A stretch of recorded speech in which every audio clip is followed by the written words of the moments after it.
सौरभ, अब तो काफी दिनों से आप गुजरात में तस्वीर हर सीट की अब जो देख रहे हैं हम, नवासी जो पहले दौर के मतदान है उसमें सौराष्ट्र का इलाका, ये दक्षिण गुजरात का इलाका, ये सभी इलाके हैं। क्या समझ में आ रहा है? क्या जो बीजेपी का दावा है कि वो एक कंफर्टेबल पोजीशन में है, जीत उनकी झोली में है, बस उन्हें मार्जिन जीत का बढ़ाना है, इसमें दम दिखता है?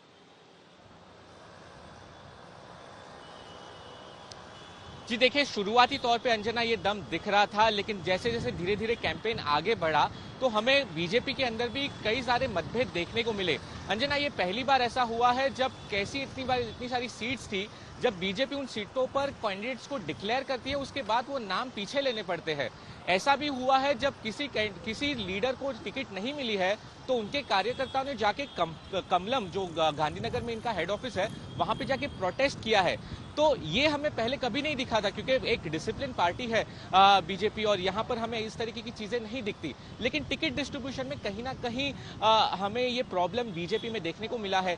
जो फर्स्ट फेज में जो दो सबसे बड़े रीजन है, एक है साउथ गुजरात का और सौराष्ट्र का, ये दोनों ऐसे रीजन है जहां पे पाटीदार काफी ज्यादा डोमिनेटेड रहते हैं। पाटीदार आंदोलन यहाँ पे सबसे ज्यादा हुए थे। हम सूरत को तो गेटवे कहते हैं सौराष्ट्र का। तो यहाँ पर जो जिस तरीके का समीकरण इस वक्त हमें दिख रहा है, अब देखिए, बीजेपी थोड़ा कैंपेनिंग में मुझे ऐसा लगता है कि लेट आई। गुजरात गौरव यात्रा उतनी सक्सेसफुल नहीं थी, फिर उन्होंने अपनी पूरी ताकत झोंक दी। अरविंद केजरीवाल की जो आम आदमी पार्टी है वो जून महीने से लगातार कैंपेनिंग जरूर करी है, लेकिन मैं पिछले कुछ हफ्तों में उनको थोड़ा कैंपेनिंग में पीछे हटता हुआ नजर दिख रहा है। और कांग्रेस की अगर जो बात करें अंजना, तो कांग्रेस ने हमेशा से एक अलग ही स्ट्रेटेजी इस बार अपनाई है। देखिए, वो लाइमलाइट में नहीं आना चाहते, वो न्यूज में नहीं दिख रहे, लेकिन डोर टू डोर कैंपेनिंग करते हैं। किसी एक छोटे से गांव में चले जाते हैं, वहां पे 2 स्पीकर लगाते हैं, 50 कुर्सियां होती है, वहां पर आधे एक घंटे की स्पीच देते हैं और आगे निकल जाते हैं। तो ये जो कैंपेन है वो कांग्रेस का वो तो बहुत अलग है, जहां पर हमें बीजेपी के जबरदस्त जो सेंट्रल लीडरशिप हो, तमाम सीएम हो, वो गुजरात में कैंपेनिंग करते हुए दिख रहे हैं। यहां तक कि आज गोवा के सीएम प्रमोद सावंत भी यहां पर मौजूद है। कांग्रेस के जो लीडर से जो मेरी बातचीत होती है तो वो कह रहे हैं कि हम अपने बलबूते पर चुनाव लड़ना चाहते हैं, हमें सेंट्रल लीडरशिप की फिलहाल जरूरत नहीं है, क्योंकि जिस तरीके का माहौल इस वक्त हम दे रहे हैं तो बहुत साइलेंटली, बिना शोर किए वो लड़ाई लड़ रहे हैं। तो काफी इंटरेस्टिंग इस बार स्ट्रेटेजी अलग अलग पार्टियों की हमें दिख रही है। तो कह पाना बहुत मुश्किल है कि क्या वो रिकॉर्ड तोड़ पाएंगे या कुछ और हो जाता है। बिल्कुल, प्रीति चौधरी राजकोट से हमारे साथ जुड़ रही हैं। प्रीति, दिलचस्प ये है राजकोट सीट के बारे में कि यहाँ पर प्रधानमंत्री नरेंद्र मोदी ने 2002 में अपना पहला चुनाव लड़ा था। हालांकि बाद में फिर उसी साल वो मणिनगर से चुनाव लड़े, लेकिन अपने जीवन का पहला विधानसभा चुनाव उन्होंने यहीं से लड़ा था। विजय रूपाणी पिछली बार चुनाव में थे, इस बार चुनावी मैदान से वो बाहर है, वो भी वहां से जीते और मुख्यमंत्री बने। राजकोट एक तरह से गढ़ है बीजेपी का, लेकिन कांग्रेस क्या कुछ कर पाएगी?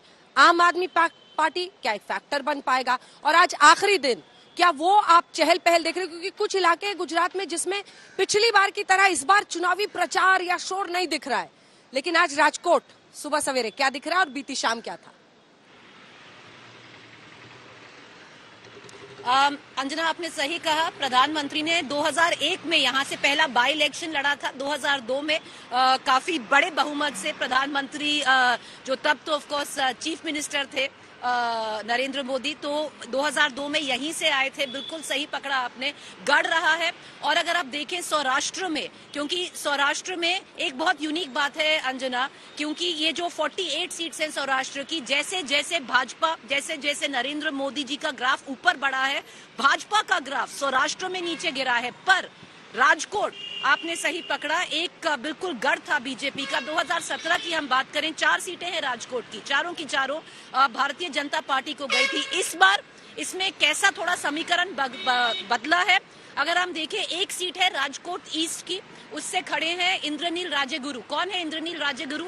एक बहुत स्ट्रॉन्ग मैन कहलाते हैं, यहाँ के ब्राह्मण फेस है, पर ये वही है इंद्रनील राजेगुरु जो चुनाव के पहले कांग्रेस को छोड़ के आम आदमी पार्टी में गए थे। सोचा था कि सीएम फेस बन जाएंगे। जिस दिन गदवी जी का नाम अनाउंस हुआ आप आम आदमी पार्टी का सीएम फेस, उसी दिन इंद्रनील राजेगुरु ने वापस कांग्रेस में छलांग मार दी। अब वो खड़े हैं ईस्ट, राजकोट ईस्ट से ये एक सीट है अंजना जो कांटे की टक्कर होगी उसमें, और इस सीट में कहते हैं भाजपा आगे नहीं है। इस सीट में ये कॉन्टेस्ट है और ये कॉन्टेस्ट रहेगा इंद्रनील राजेगुरु कांग्रेस से और आम आदमी पार्टी से। मैं ऐसा क्यों कह रही हूं क्योंकि अगर आप देखें सौराष्ट्र में अंजना जो कम्युनल पॉलिटिक्स होती है, धर्म की राजनीति कम चलती है, कास्ट की राजनीति ज्यादा चलती है, तो इसमें पूरा पटेल वर्सेस पटेल, जो भाजपा और आप हैं दोनों ने पटेल कैंडिडेट खड़े किए हैं।